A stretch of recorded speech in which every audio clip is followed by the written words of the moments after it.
From Rixie, this is Frameform, a show about movies, moving, and everything in between. I'm Hannah Weber. I'm Jen Ray. And I'm Claire Schweitzer.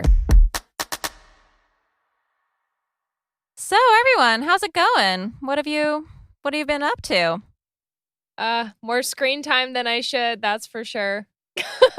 Really? What kind of, are you doing a lot of work on the computer? Yeah, it's a kind of time of year where it's so nice outside and I struggle because I have like a lot of editing to do and organizing and just stuff like that that's really involved that I kind of do best at like the weird hours of night. But I'm almost 30 now, so it's like my bio clock has shifted and it's like, you're not doing late nights. Like, it's a challenge. I want to go outside when it's nice and I want to edit when it's dark and I can like burrow. And I don't know how you do it. You are a night owl. Like, I'll get these emails from Jen at like 1 a.m. and I'm like, yep, girl, I'm asleep, but I'm impressed. But also a little worried because I'm like, you should be sleeping. Yeah. Yeah, I'll be falling asleep. And you keep in mind, like, I'm on the West Coast. The other two are on the East Coast. All of this is an illusion. And I'll be falling asleep and I'll get like a text in our feed from Jen. I'm just like, oh my gosh. It's late over there. It's late over out west. Like, it's super late out east. I remember when I moved here about 5 years ago, one of the things that, I mean, Claire, correct me if I'm wrong, but there's like a slight justified resentment from the West Coast or just anywhere that's not EST. Standard time, where it's like, oh, why is everything EST? So when I moved out east, I was like, I'm in the main time zone. I don't have to experience things at weird times, and I can sleep in 3 hours, and like people in Vancouver are just getting up, so I don't have to feel as bad.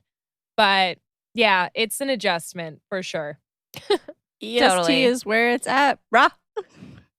Oh, PST. PST. Oh my gosh. But I totally understand. Like, it's nice outside. You want to like go out and just like enjoy it. Yes. And before the schedule gets too crazy again with like real live events and things we have to like drive to. Oh my God. Yeah. I'm a little I'm about to go into the crazy hall of work. And I'm just kind of, the calm before the storm, just taking it easy before I, go dive headfirst into the fire. Is it the busiest time of year? Like, when's your like busiest season for editing at your work, do you think? Like the leading months up to November, or? It's definitely, the leading months up to November. I'm not going to disclose like exactly the kind of work that I do, but it is definitely, this year is a big one. We'll say that. Well, we have a great show for you guys today. We are going to be talking about lines, specifically bottom lines. The bottom lines that can sometimes be the bane of our existence if you're in any line of work, but especially if you're in film work. So yes, talking about money and how we make, how the amount of money affects the way that we work on films and how it affects the different kinds of films that we see.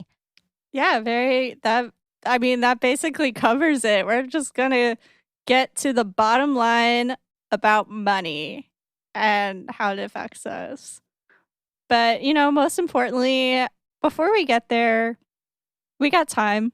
What are you watching this week? What did you watch this week? Any good movies, television shows? Got that YouTube?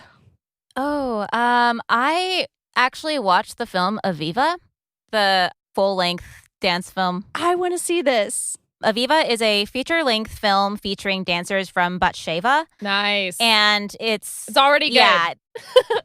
And of course, the dancers are incredible. I have some critical issues with regard to the way the film was structured and sort of like some of the storytelling elements. But if you have some of the best dancers in the world who are absolutely in their element, it's a great watch. Do you know who the director is? Is it Or Schreiber or? His name's Boaz Yakim. Okay, I think he was the other dancer in Shifta, wasn't he? Like Shifta had 3 dancers. So this director is actually like a traditional film director. I think the whole creative genesis of the project was from Orr and possibly with Bobby Jean. Like Bobby Jean is the main Yes, ma'am. choreographer. She was fantastic. I mean, she's the whole reason that the West Coast of the United States has Gaga right now. She's something else. Thank you, Bobby Jean, for that. Yeah. But the director actually, I think his best known movie is Remember the Titans. Oh, Really? What? That took place where I live. Oh my Really? gosh. Yeah, it took place in Alexandria. What? Oh my goodness. That's so random. Wait, let me double check that in case I'm like, I don't want Remember the Titans. Yeah. Okay, good. I was wait. worried when you had that long pause. I was like, oh no. So it was filmed there and like based on a true story. In Alexandria, Virginia. T.C. Williams. That's so funny. Wow. Yeah, I had a friend recommend me that, and I haven't watched it yet because there's no like theater by me. That's like Are we talking Remember the Titans or Aviva right now? Oh, Aviva. Remember my the bad. Titans on TBS like every week, so you can find that. I pretty much Remember the Titans on Disney Plus. But yeah, Aviva is like playing in select theaters, and you have to like go through that theater to purchase a ticket, and it's a thing. yeah, I've just never done that, so I'll eventually get to it. I have been binging this YouTube channel. Ooh, yes. And I'm so excited to tell you about it. It's called Jubilee. And the whole concept is basically having difficult conversations. So they kind of have 2 different video formats that I've been watching. One's called Middle Ground, and the other one's I think called Spectrum. And it's cool from a choreography and filmmaking standpoint too, because for Middle Ground, topics might include pro-life, pro-choice, pro-vaccine, anti-vaccine, or so like specific policies or issues, or some more general topics like political conservatives versus liberals. And it's really interesting because the concept is like you're going to have a conversation and you're on camera and let's try and be civil. And the idea is you're getting into this knowing that you're talking to people you disagree with. Yeah. And no matter what the topic, the consensus at the end for a lot of people seems to be like, wow, I'm surprised how civil you were. Or that was really great to have a real conversation. Yeah. And it's something that we really need. And I think it's a great way to just get informed or gain perspectives on issues. Because it's one thing to like read different articles that are biased different ways, but it's another to see people hashing it out in real time. Yeah, that's awesome. So yeah, it's super cool. And they have like a bunch of videos on a bunch of different topics. So that's really cool. Highly recommend. That they do like 2 different versions. That I've never seen that. Really quickly, the Spectrum one, they'll have it in like a big warehouse and they'll have a bunch of lines taped on the floor that represent neutral, strongly disagree, strongly agree, and all the not the in-betweens. And then they'll say the statement like, for any sort of issue, they'll say like a statement that you would fall somewhere on some strongly agree to strongly disagree. And then you would just physically walk to that space. Oh, okay. So even from a viewer's perspective, you're like, oh, okay, like I can see where people are literally standing on this issue. Yeah. And then they talk about it. That's really cool. I will definitely have to check that out. Yeah. I love good YouTube channels. Jubilee. I watched something that we briefly spoke about earlier this week. I watched the 2018 version of Suspiria. How was it? Oh. I'm mixed. I thought it was, I don't know. I'm like in the middle. I'm not a big horror movie kind of person. Mm-hmm. And I am not the biggest Dakota Johnson fan. I think she's got an aura that does not riff well with myself. I agree with what you're saying. Where like Tilda Swinton has an aura, but I'm like, yes, Tilda Swinton, so cool. She played like multiple roles in this movie, which I thought was really cool. Mm-hmm. And I was actually surprised with some of, like, I think some of the editing in it was just fantastic. There's just like a great vibe of dancing with the edit. But then there was also really cool like experimental cuts, as well as some like experimental, I guess, reactions, or just it was just like you don't really see that nowadays in like popular horror movie culture. Right. And that's sort of like an homage to the original, because Dario Argento's films like are kind of campy, but also very artistic and shocking and experimental and gaudy. And when I saw the trailer for this Suspiria, I was like, oh, it looks really sleek and like definitely feels like a more contemporary remake. But it's cool. I like how you said dancing with the edit. And I'm glad that they did make it feel dancey, because it is a film that uses dance. Yeah. And the original, I mean, comparing this to the original, like they almost kind of feel like polar opposites as far as like their color scheme. Yes. Like the original was one of the last films. It might have been the last film filmed in Technicolor.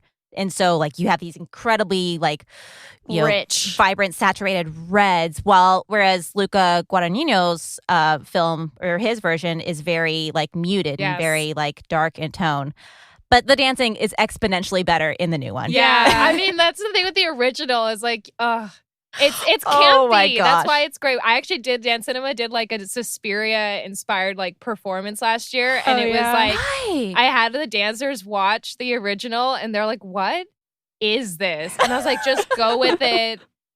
You should know the vibe. Like, no, it's not the best dancing. But I find a lot of time when and this is really relevant for a budget discussion, like, and it will be for later discussions as well, as we talk about tech and how audiences evolve and education. Like, there's only so much that you're prioritizing in certain areas. And honestly, a lot of older films with dance don't have the best dancing. Like, it's not about the dancing. Oh, yeah. I think definitely, like, it now, like, matters more, as well as just, like, how editing technology has evolved since the 70s, you know? Oh, now we can do more of those non-traditional cutting. So I thought parts of it were really great. I wouldn't say the whole thing was great, but speaking of editing, they could have taken an hour off of that film. Yeah. Again, sorry, Dakota Johnson. I will still watch your work. I think you're cool as a person, but I don't really like you as an actor. And with that said, let's move forward.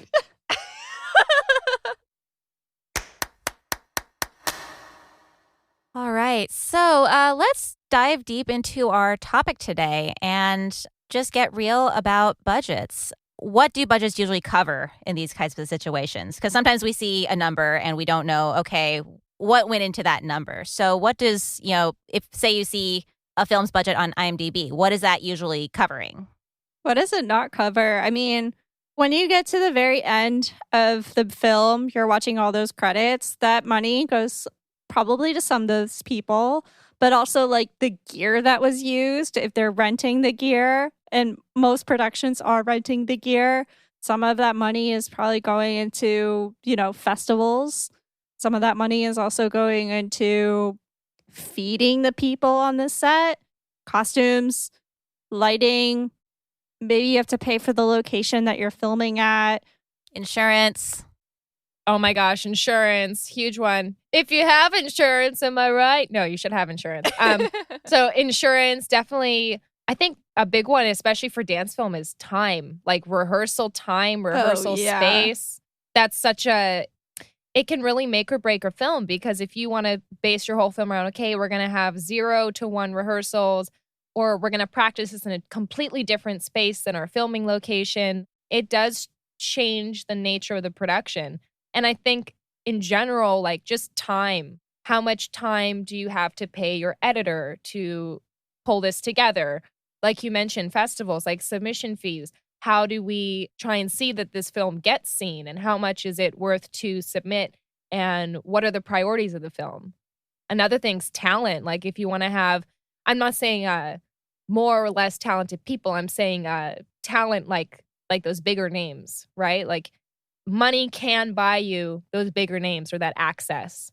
or it's something that comes into play once you have that reputation or that status. Yeah. It's a funny thing. I've been in LA like during Oscar season, and you'll see like these random films that have like you've never heard of, like some foreign film that has like some random billboard. And you just think they probably spent 75% of the film's budget just for marketing.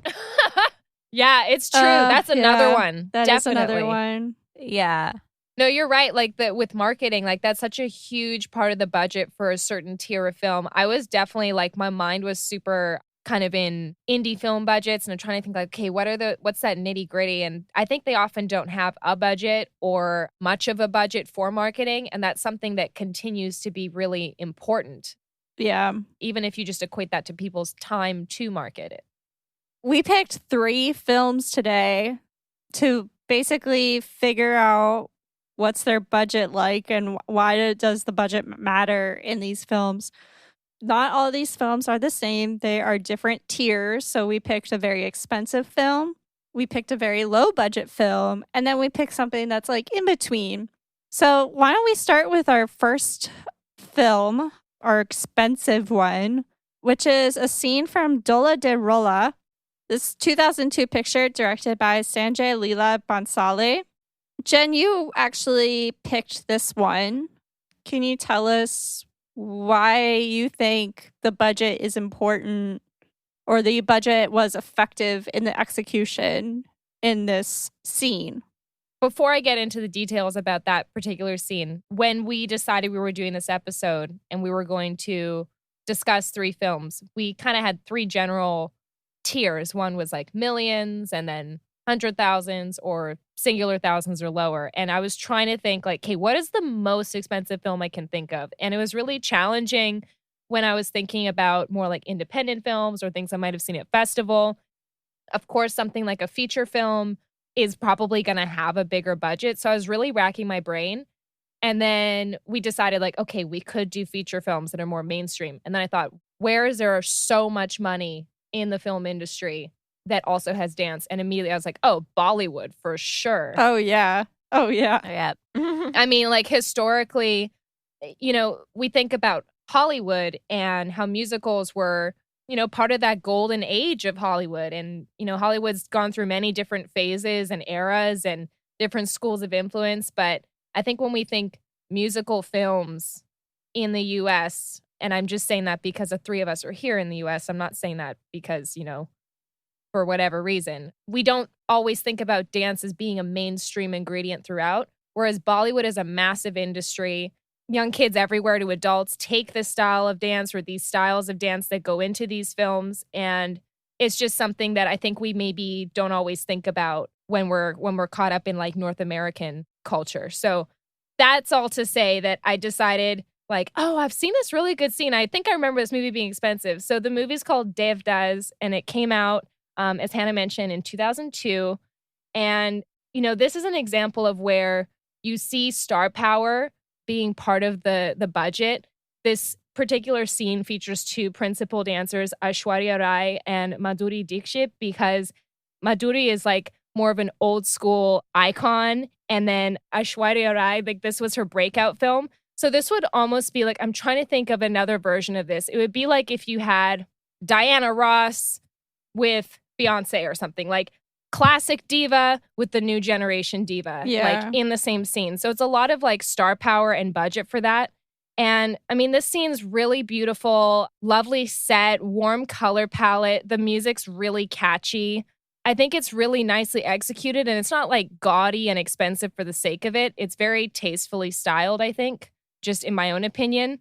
And there's a lot of dancers in it. I actually should have found out how many dancers were in the scene. There's a lot of dancers. It's a lot. And I think that that's just, you know, as a choreographer, like that adds to your ability to do transitions and to do formations and create those Busby Berkeley type overhead shots and create that texture in the choreography, but also in the filmmaking. So, I mean, I highly recommend this scene. I have not seen the entire movie, I will admit it. But I think the things that probably drove up the cost of this particular scene, which, I mean, and thank you, Claire, for also like trying to do some research on this. We were trying to find, adjusted for inflation and for currency exchange, how much this film was. And I think what I found was that it was 28 million US dollars for the song or for this scene, not for the entire movie. So that's a lot. I mean, by comparison, La La Land was 30 million for the movie. Footloose in 2011, 30 million for the movie. Some lower budget but classic musical films from yesteryear, Grease and Dirty Dancing, were about 6 million each. That's not adjusting for inflation. So this is a really expensive scene. And I think a lot of that went to production value, like set and costume and star power, and then just the sheer amount of people that were in the film and in this scene that they had to choreograph and rehearse, and they were pretty together. So I think that it definitely paid off. Yeah, I mean, the costumes alone, like very detailed costumes with just the beading as well as like the bells that they used on their costumes or on their jewelry. Another thing I was noticing, just like the kind of camera gear they're using. And they're also, let's see here, 2002, probably still shooting on film. So think about like how much film they're actually recording on and how many, I don't know how many rolls they could have gone through. I mean, how many times they had to go through it just to like pick up the different details. I mean, there's a lot of cuts in this scene that definitely like makes it all lively. They're also probably using a jib. They're using sliders. I don't think they're using a steady cam. I'm not sure. But I mean, there was like a lot going on just as well as like shooting the extra part. There's that whole part where they're just like, this guy is like walking across and you just like, he's just like looking. Yeah. I'm making the gesture right now. I He's ended just up like laughing. looking. Like every time he comes on camera, I'm like, he's back. I would just start laughing at that point because it kind of became a trope in the scene. I think that guy is Shah Rukh Khan, who's also like a huge, huge actor in India, like kind of like the Brad Pitt of India, basically.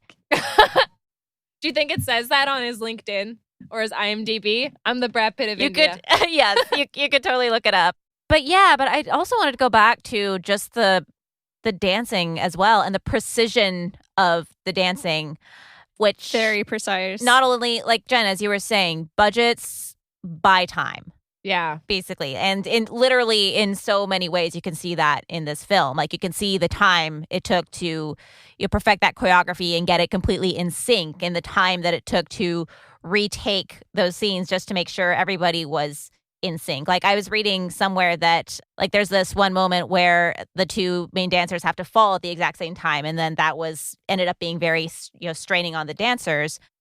And especially if it's on film, that's a lot of film that you're rolling as well.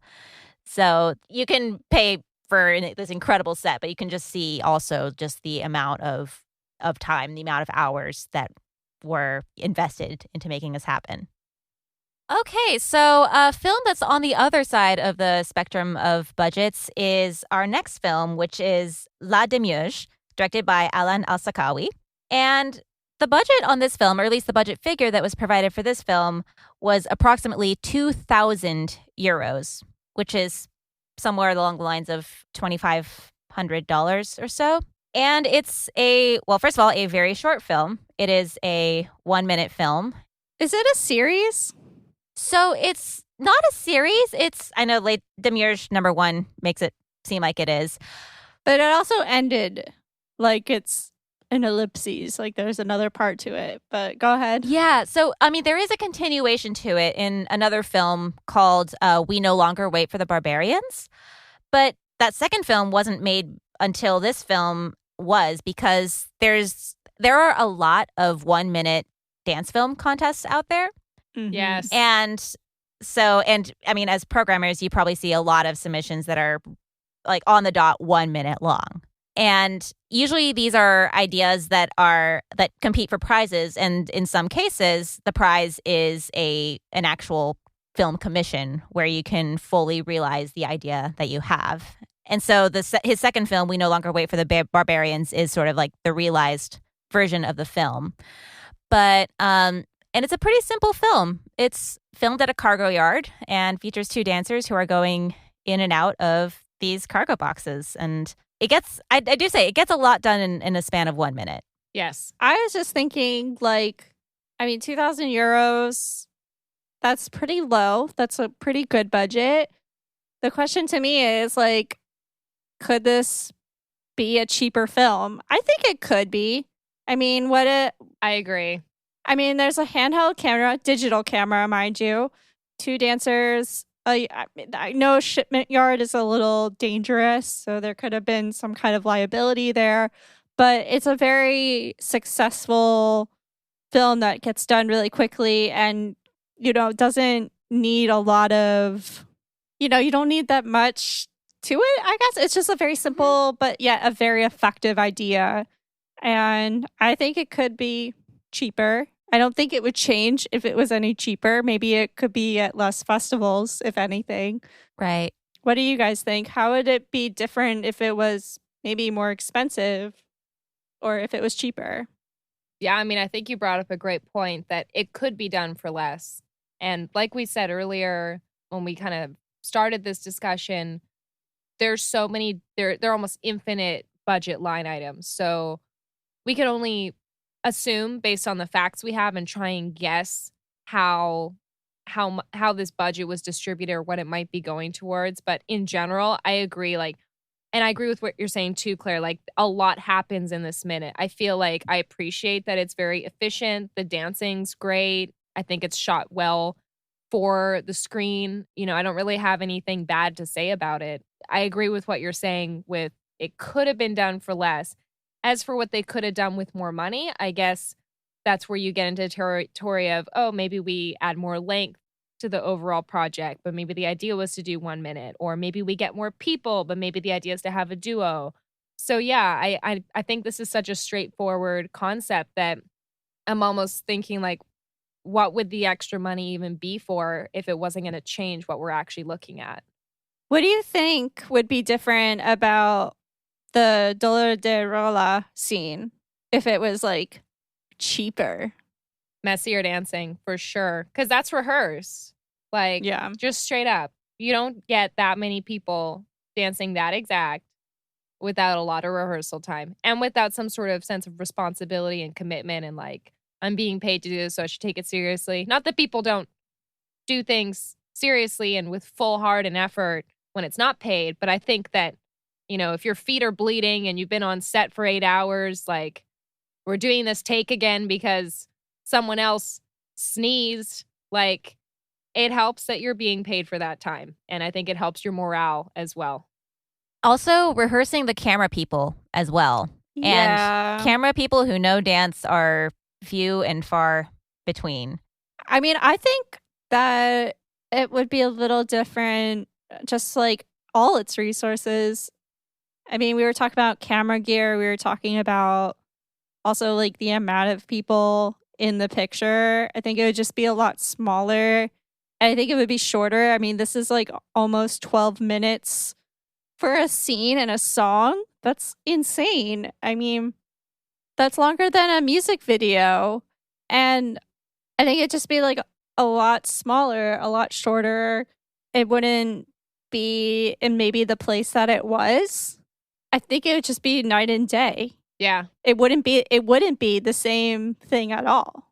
Definitely. And I feel like a lot of the time, someone who's similar to our conversation we had about music videos, where the choreographer is there to make the artist look or portray what is the goal of that production. I feel like when you have a certain budget and you have a mindful production team and director and producer, or maybe that's all the same person on a certain production, if you're making those choices that are right, it should feel like you're watching something that it has enough as it is, in a way. I really don't like when I watch something and it takes so much longer than it needs to, or it looks so much more expensive than it needs to, because, like, to be honest, like, I'll just start thinking, man, like, people are starving and you had to have that extra thing there in this production. I know that that's obviously like taking this in a more serious direction, but it is something that crosses my mind when I'm watching like excessive spending in the name of art or in the name of entertainment.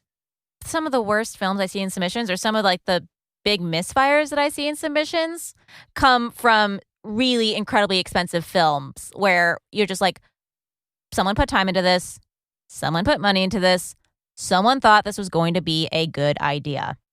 And I'll say it, sometimes the people that put money into it are taxpayers. And that's why I get really, when I see that a film has been funded by a government grant, I really hope that it's good. Like, I really hope that it is. And there's always an interesting question there of, we're thinking through this here. So I just want to present a complete thought here before it's like, what? She said what?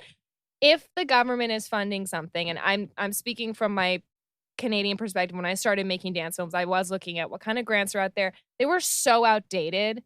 Like in 2013, I think the last time that the grants had been updated for the dance on screen was like 15 to 20 years before that.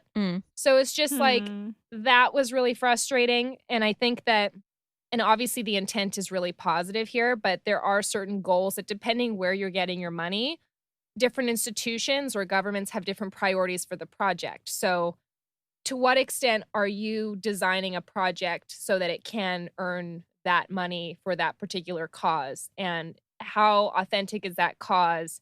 If it's I don't know, it's a struggle. It's something that is, I find really interesting, because when you start talking about taxpayer dollars versus private donations, I think there's an extra layer of responsibility.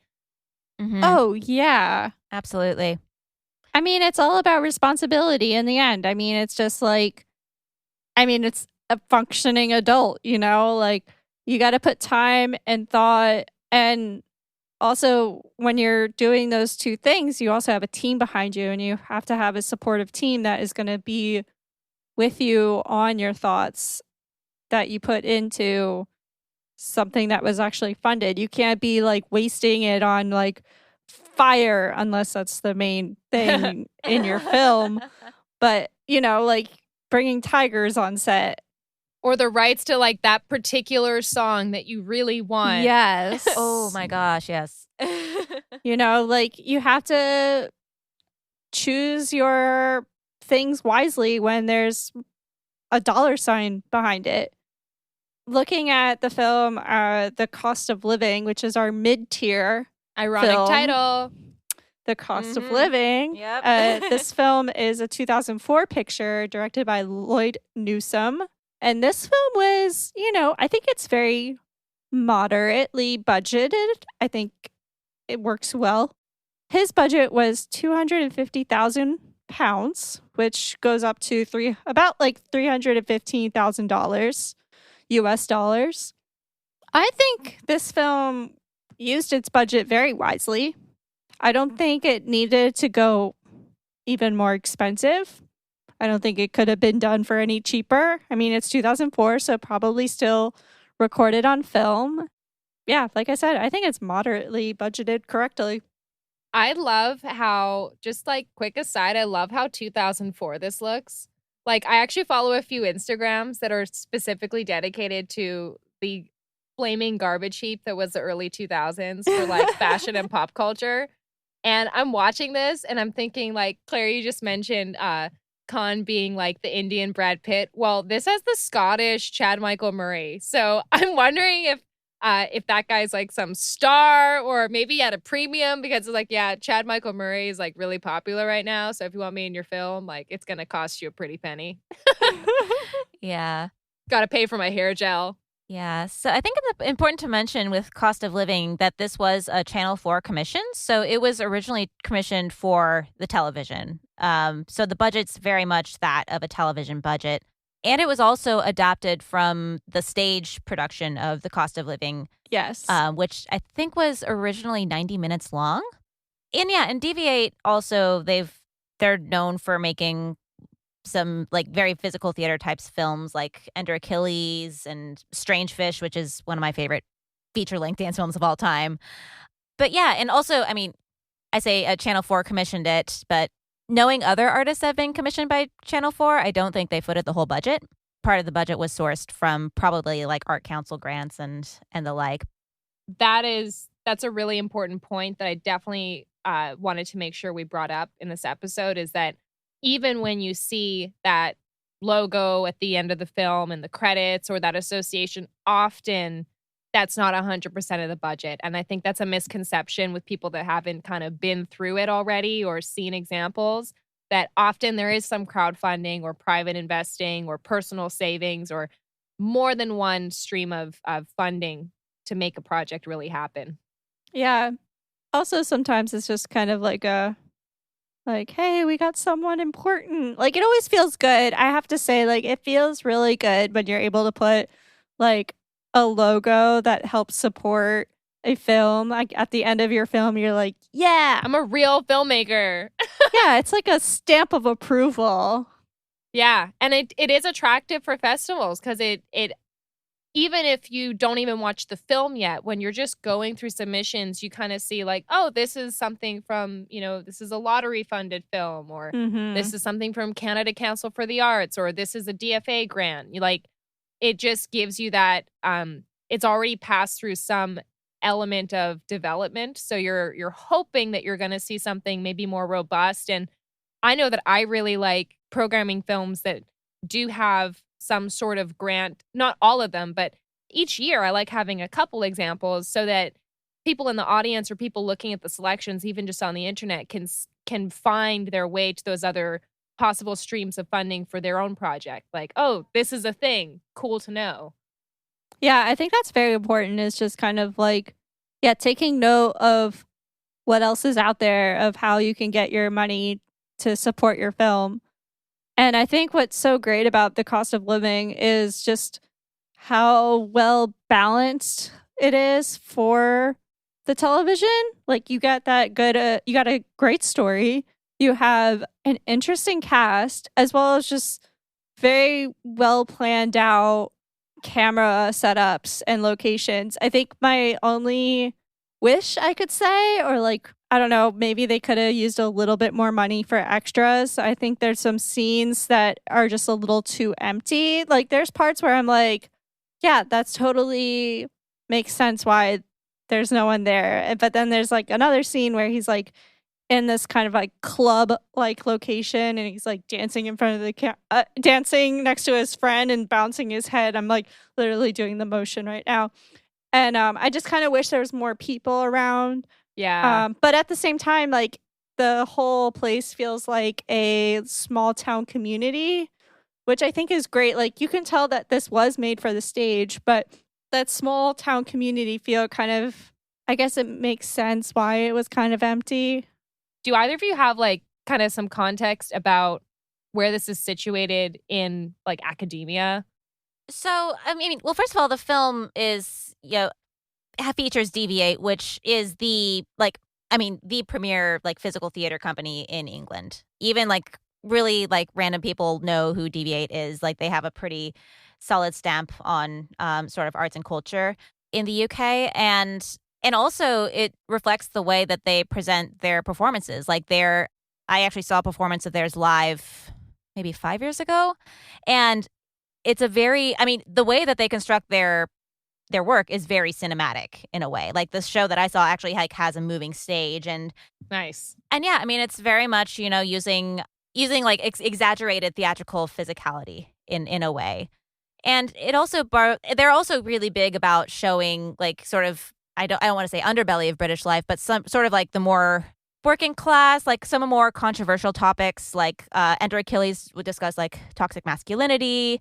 Their last piece, John, was really talking about like the bathhouses of England during the AIDS crisis, and they're really focused on showing stories and touching on issues that typically aren't seen in British theater as a whole. But with this particular film, I think this came out at a very interesting time in screen dance. Like, it's kind of coming at the tail end of like British commission films, like films that were specifically made for TV, and coming in towards the beginning of sort of like the digital age of films made for so it kind of straddles those two lines. Like, the length is a bit of an odd length that straddles those two lines as well. So yeah, because it played at a lot of festivals when it was released. It was everywhere when it was first released. Yeah, the other thing about and thank you for the context. I really appreciate it. The other thing about films that tend to be longer is I feel like they tend to go either this is a straight up documentary, or they go more of this like poetic video route, in which case it's really difficult for it not to feel long-winded, or like, oh, this is longer or more of a feature length for the sake of it rather than like it needs to be. And then there's films more like this one where you definitely get more of like a movie or a short film vibe in addition. And something that's really unique about this one, I find, is that it actually has dialogue. It feels very surreal. Like the dance is almost just used as like an ingredient in it, even though there's a lot of screen choreography and like mindful composition, different elements of movement, like the hula hoops or the skateboard, or like the last shot's really like very striking and leaves an impression. It's when the two friends are like walking on the beach, and just the, like you mentioned, like this exaggerated movement and this theatrical movement, and very experimental. But yeah, I just find that it almost by default or by as a result of being longer, there's usually seem to be more filmic or narrative elements that are not dance that are mixed into these films. Like compared to other longer films, like I don't know. What do you think? Have you guys seen any features that are more in like the 20-minute plus range? And have you noticed those similar like subcategories almost? I don't think I can speak to that because that's not, I'm not like you guys where I'm watching submissions all the time. I mean, you'll have some films kind of towing the 20-minute mark that are, and those are their most difficult films as far as programming goes, because a lot of them are spectacular, but then you also ask like, where do I put this? Like, how can this be seen in the best way that it possibly can? Yes. Like this year was kind of like the theme was like 16-minute films, like a bunch of amazing films that were submitted that were like right around the 16-minute mark. And they were like, oh my gosh, these are so incredible. And like, I know from a festival standpoint, we can't take them all, and we're going to have to make some tough decisions. I think there should be more of these kinds of films. And I wish there was a channel on television where we can feature this kind of stuff, because maybe this is just like my prerogative, but I really like the whole combining of like dialogue and dance. Like I like when there's like some kind of, I don't know, I like a mix up. I like a variety. I think it's more striking and more inventive, captivating, because there's a little bit more going on. I like the sub genres. I like the subs, all the subs. Well, have you all seen Ma, Celia Ralston Hall's Yes, film? I have. Still have not watched that. You're like, even though it was super popular, you're like, it's one of those things that becomes like a trend, and you're like, I just need to wait this out till everyone stops talking about it, and then I can watch it. I know I'm that way with a lot of things sometimes. Same. Yeah, it's one of those things where sometimes you'll have dance films try to reach that feature length just to like hit that length, just to, say like, okay, it's this long, it's now legitimate as a film, but doesn't necessarily need to be. With that said, I mean, this is where we kind of ask, when we are given this budget, do we need to make more? Obviously, we've said, no, you do not have to. But when do we draw the line of amateur and professional at this point? We have 3 films. I say they all look professional. But, we have probably seen a film that is almost a feature length and say this is totally amateur. How do we, distinguish the two? If you're wearing a Lululemon sports bra and you have not covered up that shiny logo, it's an amateur film. I don't care what your budget was. Yeah. Yeah. Well, when it comes to like amateur filmmaking, a lot of screen dance academia, or a lot of classic screen dance, comes from the tradition of amateur filmmaking. And I mean, honestly, when it comes to experimental film, most, if not all of that, is from amateurs who weren't trained professionally as filmmakers, and who were certainly not making any kind of money from the work that they were making. So there's a value to sort of like this neophyte, coming into a form that maybe they don't have formal training in. But then there are also, you don't necessarily want to use that as an excuse for poor creative decisions. Totally. Yeah. You also don't want to use, the professional label as an excuse for poor creative decisions. Like, I can do this because I'm professional and I've got the monies and I've got the training. But something interesting I've seen certainly in dance films, but a lot of internet content is sort of these professional production places or professional production marketing agencies using amateur aesthetics in order to kind of seem more relatable. So sometimes you'll see ads like that are filmed like in vertical mode on an iPhone, or have like, manufactured like, awkward dialogue sorts of things. So I think, and now since quality film equipment is so widely available, those lines are becoming very, very hard to draw. I think that's such an important thing to bring up, is like the evolution of what consumer technology is available. I know that one of my favorite cameras for dance is the DJI Osmo, because no, you can't change lenses, but it's compact. It has a gimbal. It has, you can do 360 rotation and all these automatic modes, like with the controls on the camera.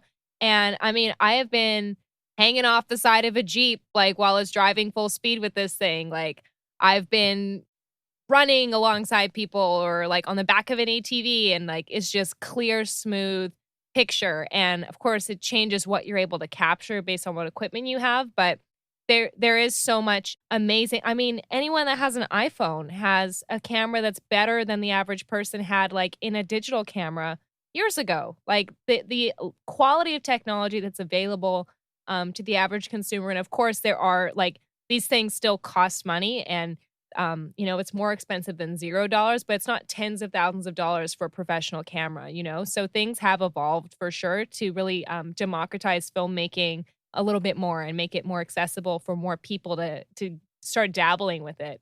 Call me old-fashioned, but I don't know. I'm a traditionalist. Like, I think when it comes widely available, I think it gets sloppy, and I don't like being sloppy. I don't like when I see sloppiness. I'll admit it. I think films are just always better when they're thoughtfully planned out. And when you have that budget, you got to work with what you got and what you can do. And like, plan, if you have it in the budget, rent out an expensive camera, get a red, get some really nice lenses so it looks nice. I think that's really important. The one thing I always look at when I watch these dance films on the internet, the first thing I'm thinking about is just what kind of camera is it? I'm not, thinking like, is it an Ari? Is it a red? Is it this? Like, no, I just want to know if it looks nice. Is it lit well? Is the camera placed correctly? And with that said, it goes into also what's their location, what's their costumes, and that goes all into the budget of just like where these all fall into on your guideline, on your spreadsheet of organization, so it executes a nice picture. And with that said, the editor, whoever's editing it, has a smoother time making it. I just think planning and budgeting it does make the picture to me. Yeah. That poor editor, if all you've shot is like nothing they can work with, right? Like, something that I think, money can't buy is great ideas. Like, you can buy someone's time, or you can contract someone to do something, but it's not going to buy great ideas or innovative thinking. Like, sometimes it doesn't matter how much money's poured into it or how little money's poured into it. You can see something that's excellent that has been, that would otherwise be considered amateur. Like, the power of ideas is really important.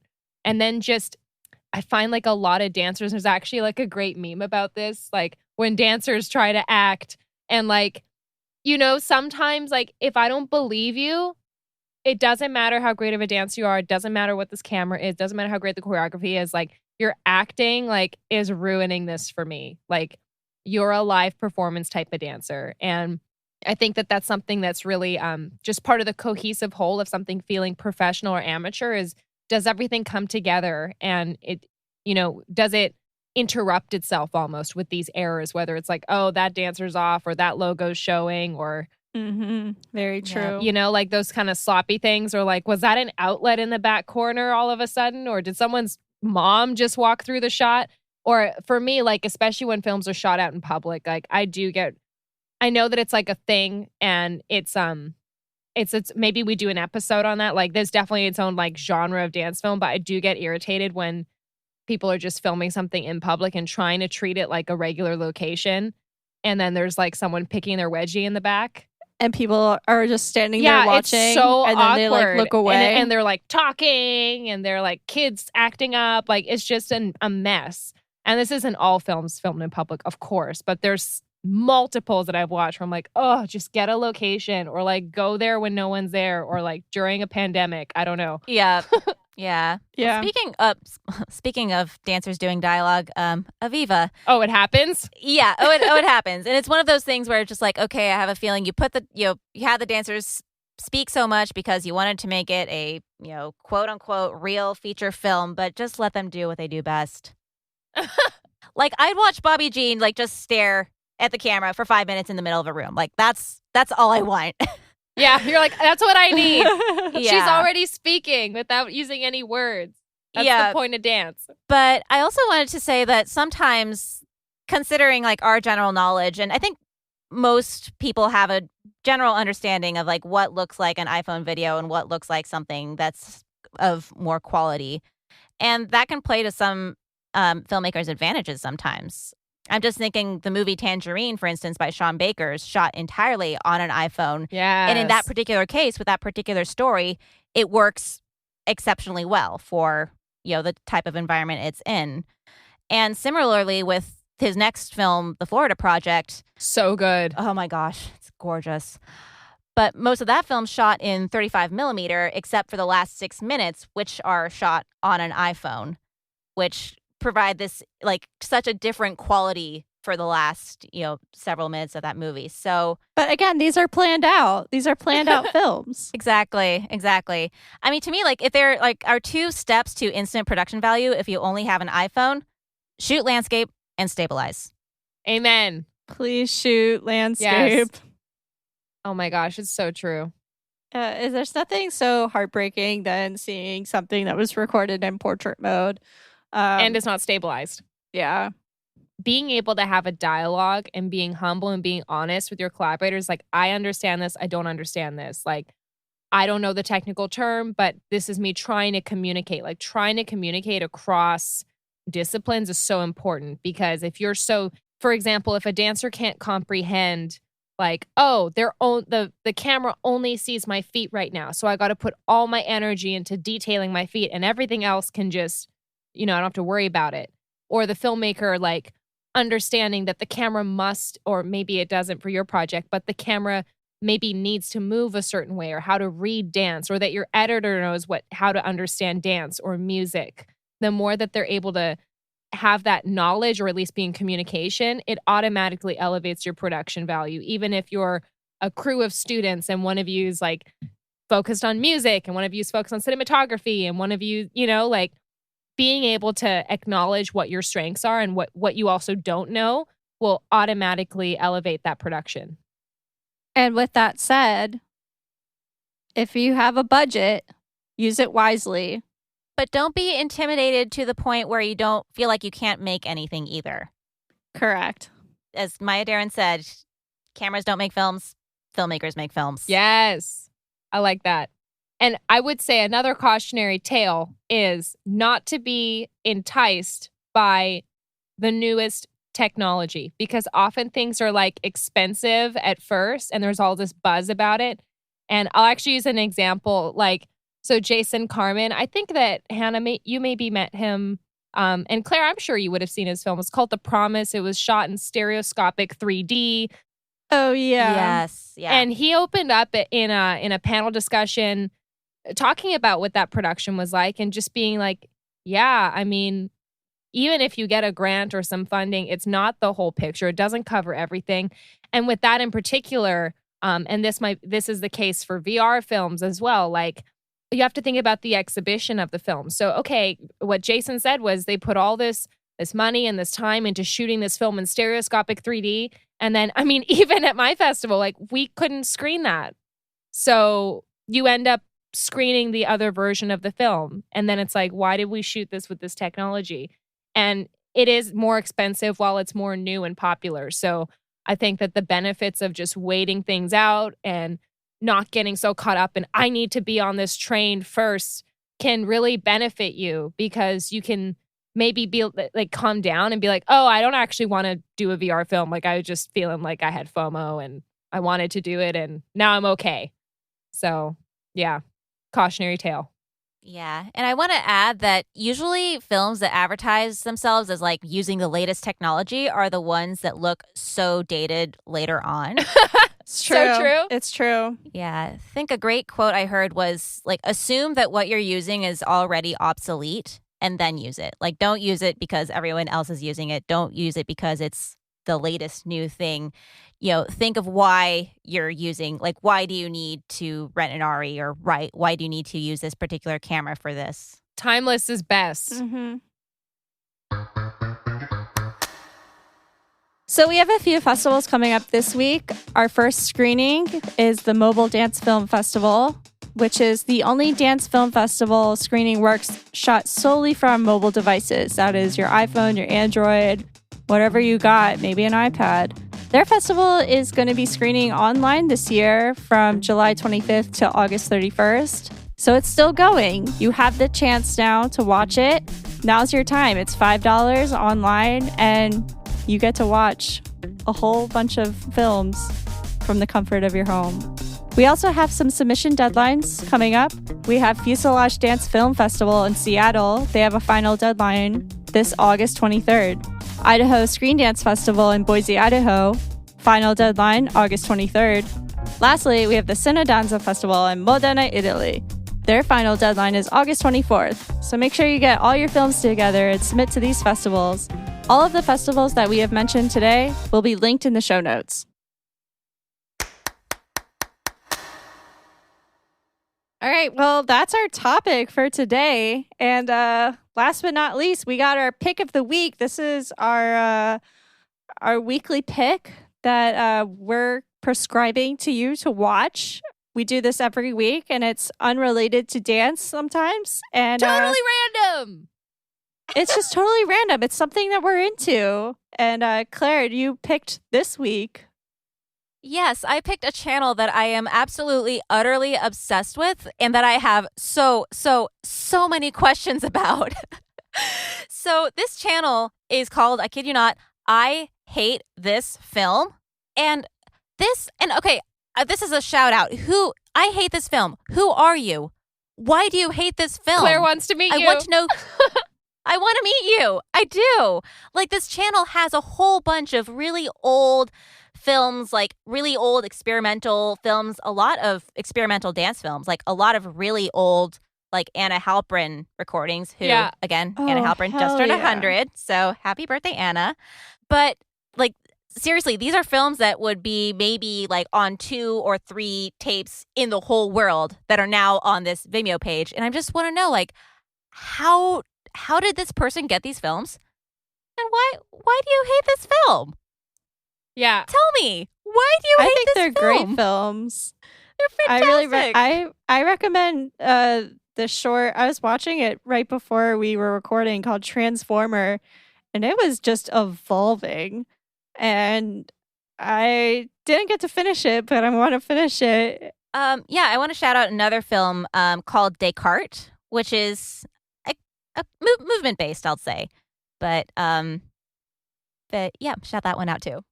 Well, so when you sent this link, it was the Vimeo channel link. And I always like to see what social platforms or other platforms people are on, because I think it says a lot about their personality and their brand. And this person's only on Tumblr, which I thought was really awesome. Because it's like, okay, I mean, guys, I still have a Tumblr that is pretty much a time capsule of my late teens, early 20s, Pilgrim Soul. But before Instagram. But yeah, I mean, it's just so quirky and weird. And I think that it's funny that it's called I Hate This Film. Like, why would you take the time to curate a channel of things that you hate and then not even write about why. Like, I thought that was really funny too. It's just pretty absurd. And like, I didn't expect there was going to be any dance stuff on it. And based on the thumbnails, I didn't really see any dance, but I saw the one procession with like a cool still of like scaffolding. So I clicked on it and like, man, I didn't watch the whole thing. I'll admit it. I was like trying to get through it. Right. And, you know, I'm at a point in my life where, you know, time is precious. Okay. Like, if it's not benefiting me greatly, I might just try something else. So that's when I shifted to the Tumblr page and like started trying to investigate, like, who might this person be? But yeah, I love that you found this channel and it is so random.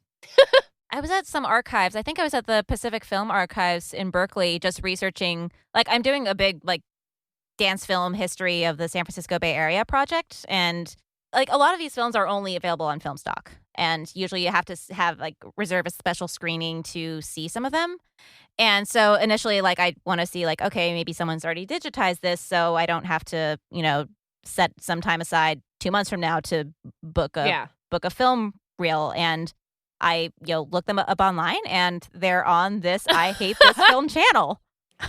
So That's fantastic. hilarious. That's a great story, Claire. You were meant to find it. So good. And it was meant to find Yes. Yes. So I have a lot of love for I Hate This you. Film. I hate this film. Well, that's our show, guys. Thank you, everyone who came in and listened in. Be sure to, you know, follow us on the gram. That's at Frameform Pod, Frameform POD. Feel free to email us at frameformpodcast@gmail.com.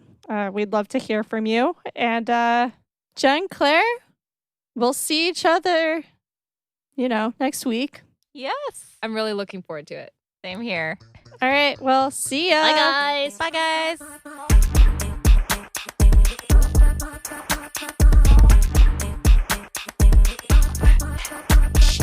Frameform is a production of Rixie, hosted by me, Hannah Weber, Claire Schweitzer, and Jen Wright. Edited and mixed by myself and Mason Carlton. Thanks for listening. We'll see you next week.